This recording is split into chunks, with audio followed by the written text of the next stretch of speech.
સુરત મહાનગર પ્રાથમિક શિક્ષણ સમિતિની શાળાના વિડીયો વાયરલ મામલે સમિતિના અધ્યક્ષ રાજેન્દ્ર કાપડિયાએ આપ્યા તપાસના આદેશ. શાળાના આચાર્યને પાઠવી નોટિસ.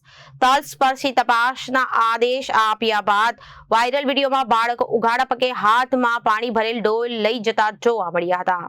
નગર પ્રાથમિક શિક્ષણ સમિતિની શાળાનો વિડીયો વાયરલ મામલે સમિતિના અધ્યક્ષ રાજેન્દ્ર કાપડિયાએ તપાસના આદેશ આપ્યા છે.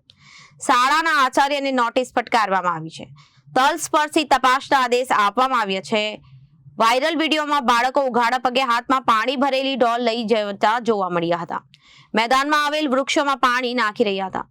જ્યાં વિડીયો અંગે સમિતિના અધ્યક્ષ રાજેન્દ્ર કાપડિયાનું નિવેદન સામે આવ્યું છે. શાળાના આચાર્યને નોટિસ ફટકારવામાં આવી છે.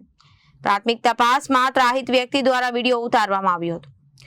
વાયરલ વિડીયોમાં ત્રાહિત વ્યક્તિ બાળકોને કામ કરવા જણાવે છે તેવું જાણવા મળ્યું છે.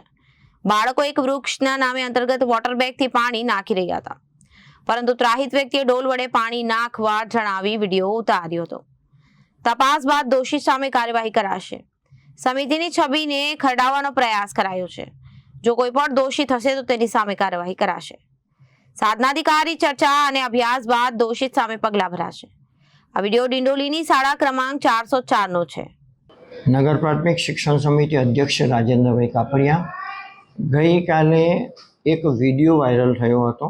શાળા નંબર 403, 404 અને સુમન શાળા એ કમ્પાઉન્ડમાં આવેલી છે. શાળાનું કમ્પાઉન્ડ ખૂબ જ મોટું છે અને જ્યારે આચાર્ય અને શિક્ષકને પૂછવામાં આવ્યું અને નિરીક્ષકને પૂછવામાં આવ્યું તો એમનો જવાબ એ જ હતો કે બાળકો પોતાના વોટર બેગમાંથી એક પેડ માકે નામ એ લોકોએ જે વૃક્ષ વાવ્યું છે એને પાણી પીવડાવતા હતા. પરંતુ કોઈક ત્રાહિત વ્યક્તિએ એવું જણાવ્યું કે શા માટે વોટર બેગમાંથી પાણી આપો છો, તમે આ ડોલ ભરીને પાણી ઝાડમાં આપો. અને સ્વાભાવિક છે કે બાળકો એ વૃત્તિને લઈને બાળકો ડોલમાં પાણી ભરીને ઝાડમાં પીવડાવે છે. પરંતુ વિડીયોમાં એવું પણ અવાજ આવી રહ્યો છે, કામ કરો કામ કરો. એટલે આ એક તપાસનો વિષય છે.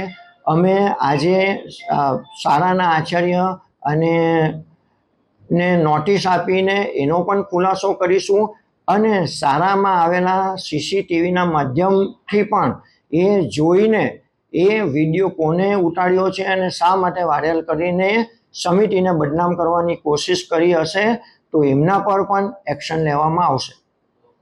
Bureau report, Janadesh news, Surat.